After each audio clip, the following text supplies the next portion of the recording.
Allah adalah kasih, apakah dapat didefinisikan dari kebenaran firman Tuhan yang kita baca dari 1 Yohanes pasal 4 ayat 8 dan juga 1 Yohanes pasal 4 ayat 16. Ini adalah pernyataan luar biasa tentang Allah. Harus jelas dipahami bahwa kasih bukan Allah, tapi kasih adalah salah satu karakter Allah. Jadi yang benar, Allah adalah kasih. Relasi Allah dan manusia ditandai dan dibentuk oleh kasih. Berbagai perbuatan Allah itu diwujudkan dengan kasih, termasuk pengorbanan Kristus di atas kayu salib. Amin. Jadi kasih itu salah satu karakter Allah yang juga harus menjadi karakter kita sebagai anak-anak Allah. Yang setuju katakan yes. Itu yang penting, saudara.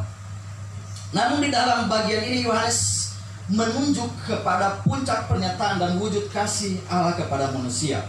Allah tidak dapat didefinisikan karena dia sempurna dan tidak terbatas.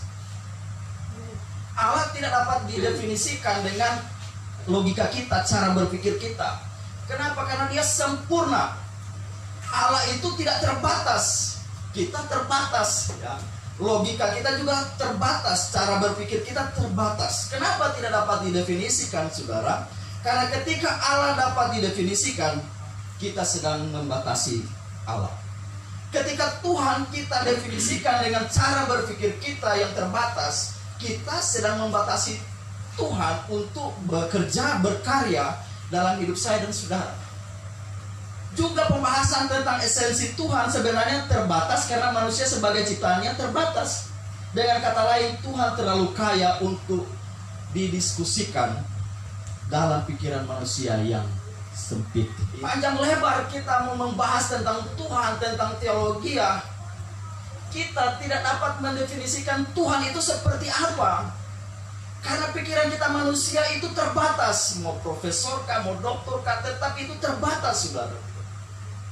Dengan cara kita berpikir yang sempit. Kenapa? Karena dia terlalu kaya untuk kita melukiskan.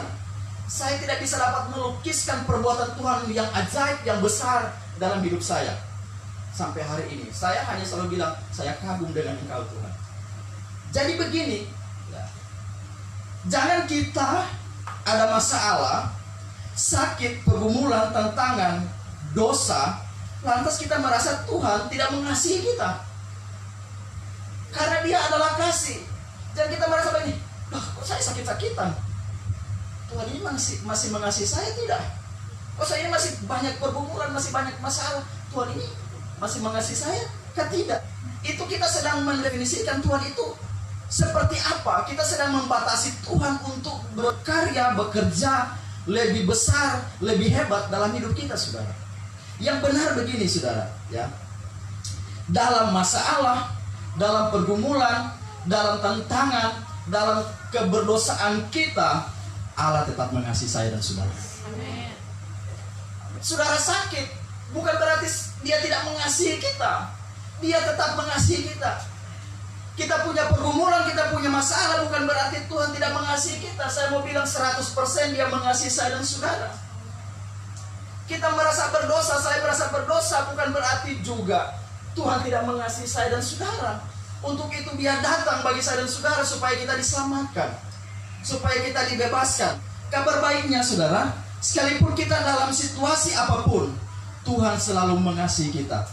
Itulah eksistensi Allah.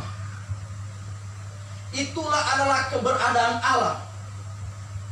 Tidak dapat dibatasi dengan sakit penyakit, tidak dapat dibatasi dengan pergumulan, tidak dapat dibatasi dengan tantangan, tidak dapat dibatasi dengan dosa-dosa yang saudara perbuat. Itu tetap Allah mengasihi saya dan saudara. Kenapa? Karena ketika dia tidak lakukan, dia akan berhenti menjadi Allah sudah. Karena dia adalah kasih. Saya bilang begini, kalau Tuhan berhenti mengasihi engkau, artinya Tuhan sedang berhenti menjadi Tuhan atas dirimu.